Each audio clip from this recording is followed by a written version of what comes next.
पचस्तरी वर्षर वृद्ध से भगवान को स्मरण करती प्रभु मत गोटे जब मोर संसार रक्षा करने गोटे संसार दिंतु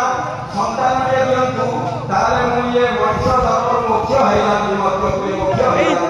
भगवान विष्णु को आज्ञा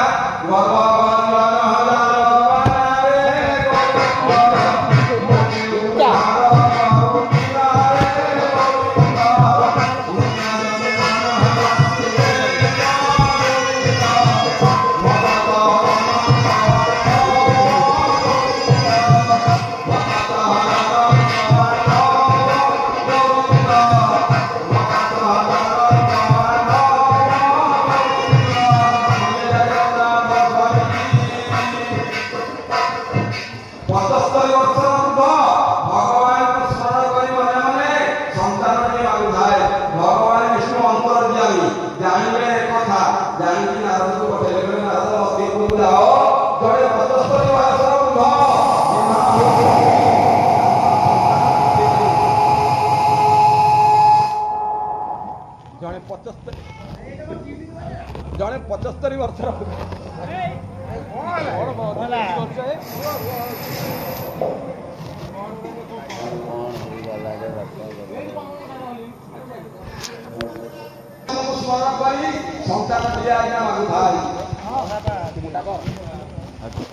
भगवान विष्णु को गाना कथा पढ़ा भगवान विष्णु नारद को पठेले नारद महामुनि आज्ञा अत्यंत गले देखिले 75 वर्षर बुढ़ा दुआर मुहरे बसिकी आज्ञा घर टोकई गुणुची बाबा को फोटो आनु हां पूरा वीडियो मोदी भले देखा होची घर टोकई आज्ञा गुणुची 75 वर्षर बुढ़ दुआर मुहरे बसी आज्ञा गोटे टोकई गुणुची जाति धर्म मु आज्ञा नहीं आपन जदि कहबे हम जाति कथा कहला ताले आज्ञा हम जाति विषय आपन को पचारि आपन उपयुक्त जाति मते जवाब दे मो सामने आसी आपन कहबे मु बाण जदि आपन प्रकृତରେ बाण ढोल बजा तुम आकाली लागो मु आपन को गोतल पड़ी आपन खोलो बाण बाउली कंदरा गोखा एके वतंती मरदे लेखा आपन कहबे मु अरिजिनल बाउली जदि बाउली ओडिया धरि देखो आपन धातु जानि निश्चित दलस होई ताले आपन अरिजिनल बाउली आपण कहते कंडरा मु 100 लोक भितर गोटे चोर उठा कर आपण चिनी पाके तार अरिजिनल कंडरा आपण सालू मारी आपण कहते मु बोखा जदि प्रकृତରେ आपण बोखा गड़िया भितर को दांत दाल लेबेनी माछ जदि गोटे धरती आने ना नी न शरीर आपण प्रकृତରେ बोखा राम को भगवान आपण को मिल जाय आ खाली जाति गोटी होगी नारी गोटी होगी पुरुष रक्त काटिले आज्ञा एका जाति भेद मोती मो आगे आगे जाति भेद सब समान मो भूल मते कहतंती अपा गोसाई जदि तू भगवान को दरबार रे जाति और जाति भेद भाव धरू ताले आर जन्म को निश्चित कु जन्म मु आज्ञा अपन को जाति विषय किछि आलोचना करूनी भगवान को विषय किछि आलोचना करूछी जा होला काई 75 वर्ष बुढ़ा दुआर मुरे टोकेई गुणु गुणु भगवान को एरिया प्रार्थना करूती कला प्रभु ये 75 वर्ष जने गोटे संतान दियंत मोर कुल रक्षा होता आज्ञा 75 वर्ष बुढ़ा सिना तीनोटी भाई गोटिए कार संतान नाही भगवान को डाकुनी कला प्रभु मते गोटे संतान दियंत नारद महामुनि कोनदिने कहले बुढ़ा तू भगवान को कौन स्मरण कर तो समय हे गला ताले हम सबको वैकुंठ ना प्रभु को कहिए जदि आपण आसंदी मत वैकुंठ रहवाकू पुणी आजा भगवानी कला पुत्र निवेशी पत्नी पासे रे गोविंद अथवा चलिव सन्यास रे गोविंद नंद नंदन वासुदेव हे गोविंद ये भक्त जनक बांधव हे गोविंद बोलिए जय जगन्नाथ स्वामी की बोला प्रभु सुनी ଯିଏ ବ୍ରହ୍ମଚାରୀ ହୁଅନ୍ତି ବା ସନ୍ନ୍ୟାସୀ ହେଇ ଯାଆନ୍ତି କି ବିବାହ ହେଲା ପରେ ଯଦି ସନ୍ନ୍ୟାସୀ ହୁଅନ୍ତି,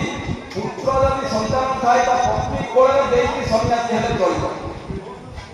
ମୋର ଆଜ୍ଞା ଗୋଟିଏ ଯଦି କିଛି ସନ୍ତାନ ଦେବେ ଏ ବୟସରେ, ତାହେଲେ ମୋ ଭାଷା ପତ୍ରରେ ମୁଁ ଦେଇଦେବି, ତାକୁ ମେଣ୍ଟେଇ ଦେଇ ମୁଁ ଆପଣଙ୍କ ସାଙ୍ଗରେ ପଳେଇବି। ଭଗବାନ ବିଷ୍ଣୁ ଯେତେବେଳେ ପଠେଇଛନ୍ତି ଆପଣଙ୍କୁ ମତେ ନେବା ପାଇଁ, ମୁଁ ନିଶ୍ଚିତ ଥିବି। ହେଲେ ପ୍ରଭୁଙ୍କୁ କହିବା ଆଗେ ଗୋଟିଏ ସନ୍ତାନ ଦିଅନ୍ତୁ। ଆଜ୍ଞା ବୃଦ୍ଧ 75 ବର୍ଷର ବୃଦ୍ଧ ଯେତେବେଳେ ଅନୁରୋଧ କରିଛି ନା, ନାରଦ ଫେରିଲେ କହିଲେ ଏଇ ଗୋଟିଏ କଥା, ଆମ ଭଗବାନଙ୍କ ହାତରେ କୌଣସି କାର୍ଯ୍ୟ ଅଥବା ନାହିଁ। ସିଏ ସୃଷ୍ଟି କଲାବାଲା, ସିଏ ସଂହାର କଲାବାଲା, ସିଏ ପାଳନ କଲାବାଲା। ନାରଦ ଫେରିଲେ ଭଗବାନ ବିଷ୍ଣୁ କହିଲେ ପ୍ରଭୁ 75 ବର୍ଷର ବୃଦ୍ଧ, 3ଟି ବିବାହ ହେଇଛି, ସନ୍ତାନ କିଛି ନାହିଁ ବୋଲି କହୁଛି ଆଉ ଗୋଟିଏ ବିବାହ, ତାକୁ ଗୋଟେ ସନ୍ତାନ ଦିଅନ୍ତୁ। ଭଗବାନ ବିଷ୍ଣୁ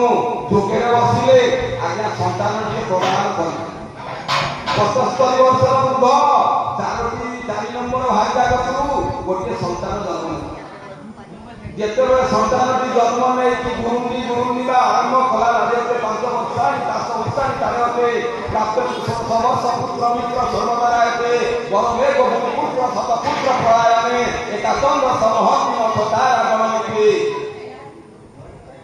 ଗୋଟିଏ ଛୁଆ ଆଜ୍ଞା ଜନ୍ମ ଦେଲା। ଆଜ୍ଞା 75 ବୟସ ବୃଦ୍ଧ 4 ନମ୍ବର ଭାଜା ଗୋଟିଏ ପିଲାକୁ ଜନ୍ମ ଦେଲା।